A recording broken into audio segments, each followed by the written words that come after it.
الحمد لله الذي كفى وسلام على عباده الذين اصطفى أما بعد فأعوذ بالله من الشيطان الرجيم بسم الله الرحمن الرحيم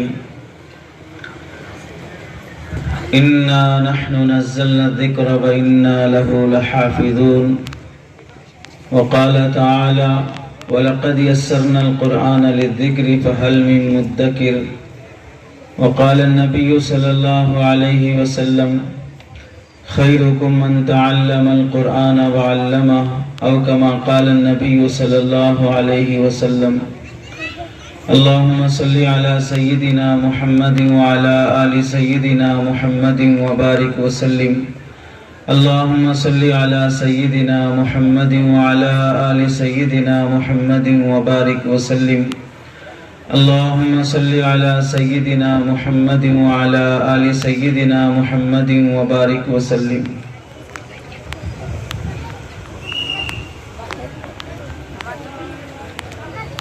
میرے محترم عزیزوں، بزرگوں اور دوستوں، پردہ نشین خواتین، قابل قدر واجب الاحترام علماء، ائمہ، حفاظ کرام، آج کا یہ جلسہ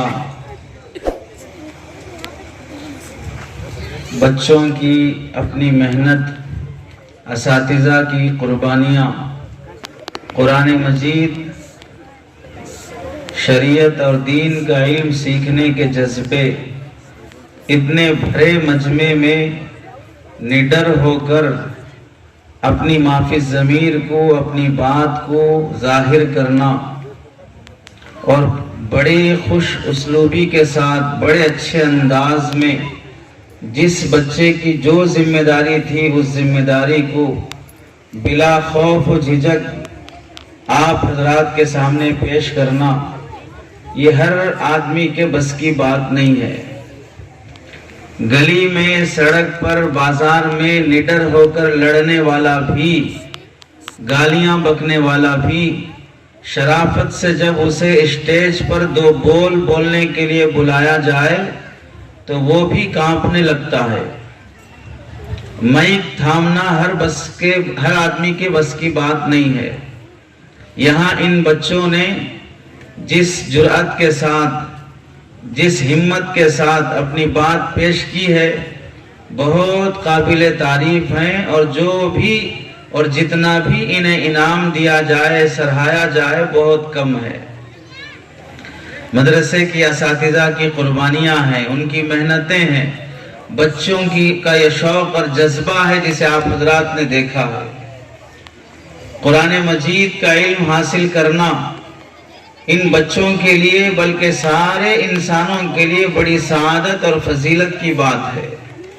قرآن مجید میں اللہ رب العزت ارشاد فرماتے ہیں اِنَّا نَحْنُ نَزَّلْنَا الذِّكْرَ وَإِنَّا لَهُ لَحَافِظُونَ، بے شک ہم نے قرآن مجید کو نازل کیا اور ہم ہی اس کی حفاظت کریں گے۔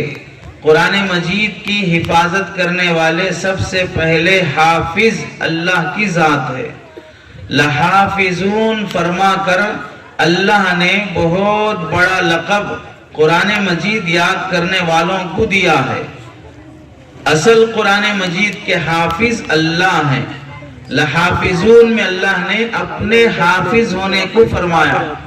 اس کے بعد اللہ تعالیٰ نے بندوں میں اپنے نائب پیدا فرمائے، جن کے سینوں میں یہ قرآن اللہ محفوظ فرما دیتے ہیں۔ اللہ تعالیٰ اپنا وہ لقب حافظ اس بچے کو اور اس حافظ صاحب کو دے دیتے ہیں۔ اللہ کا جو لقب ہے حافظ قرآن ہونا، وہ لقب بندے کو مل جانا، یہ بڑی سعادت اور بہت بڑی نعمت ہے۔ اللہ رب العزت نے دنیا کے دارالاسباب ہونے کی وجہ سے حفاظت قرآن کے دو طریقے اپنائے ہیں۔ قرآن مجید کی حفاظت ایک صحیفوں کے ذریعے سے، دوسرا سینوں کے ذریعے سے۔ صحیفوں کے ذریعے سے یعنی قرآن مجید کاغذ پر لکھ کر، قرآن مجید کپڑے پر لکھ کر، قرآن مجید درخت کی چھال پر لکھ کر، قرآن مجید کسی پتے پر لکھ کر، قرآن مجید کسی پتھر پر لکھ کر محفوظ کیا جاتا تھا۔